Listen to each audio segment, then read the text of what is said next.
महाराष्ट्र के जिस मरकरवाडी गांव से बैलेट पेपर मतदान पत्रों के जरिए चुनाव कराने की ताज़ा आंदोलन की शुरुआत हुई है, उसी गांव के विधायक उत्तम जानकर ने 3 बड़े दावे कर खलबली मचा दी है। राष्ट्रवादी कांग्रेस पार्टी एसपी के विधायक उत्तम जानकर ने रविवार को आरोप लगाया कि महायुति गठबंधन ने ईवीएम में छेड़छाड़ कर महाराष्ट्र विधानसभा चुनाव जीता है। भारतीय जनता पार्टी भाजपा ने हालांकि इस दावे को अपरिपक्व बताकर खारिज कर दिया। उत्तम जानकर शरद पवार की अगुवाई वाली एनसीपी विधायक हैं। वे सोलापुर जिले की मालाशिरस सीट से चुने गए हैं। मरकरवाडी गांव इसी विधानसभा सीट के अंतर्गत आता है। उन्होंने इस सीट पर बीजेपी उम्मीदवार को 13,000 से ज्यादा वोटों से हराया है। पहला बड़ा दावा, बारामती जो पवार परिवार का मजबूत गढ़माजा है। खास बात यह है कि उन्होंने रविवार को बारामती में जाकर ही ये दावे किए हैं। बारामती विधानसभा सीट पर इस बार मुकाबला अजित पवार और उनके भतीजे योगेंद्र पवार के बीच था। योगेंद्र पवार शरद पवार गुट के उम्मीदवार थे।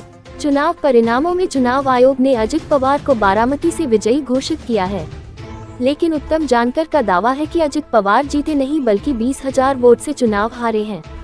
अपने दावे के समर्थन में जानकर ने कहा कि उन्होंने बारामती और मान विधानसभा सीट पर हर उम्मीदवार को मिले हर उम्मीदवार के वोट शेयर का सूक्ष्म अध्ययन किया है।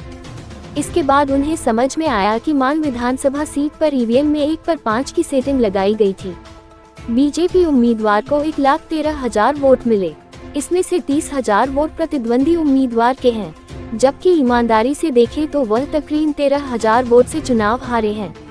इस तरीके से अजित पवार भी बारामती में 20,000 वोट से चुनाव हारे हैं। बारामती में 1 पर 3 की सेटिंग लगाई गई थी। अजित दादा को 1,80,000 वोट मिले हैं। इस लिहाज से योगेंद्र पवार के मिले 80,000 वोट प्लस 60,000 यानी 1,40,000 वोट हैं। अजित दादा के 1,80,000 वोट में से 60,000 वोट घटा 2 तो उनके पास 1,20,000 वोट बचते हैं, यानी अजित पवार 20,000 वोट से चुनाव हारे हैं। जानकर ने दावा किया कि मेरे विश्लेषण के बाद ये तथ्य मेरे सामने आया है कि महायुति के सिर्फ 107 विधायक ही चुनाव जीते हैं।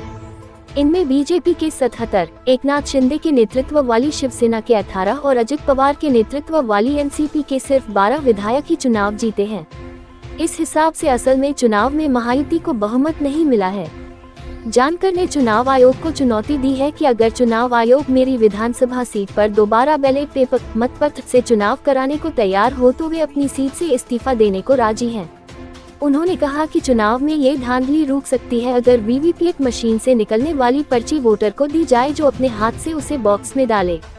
जानकर ने दावा किया कि विश्लेषण में 150 सीटों पर धांधली का पता चला है, शेष सीटों का अभी जारी है।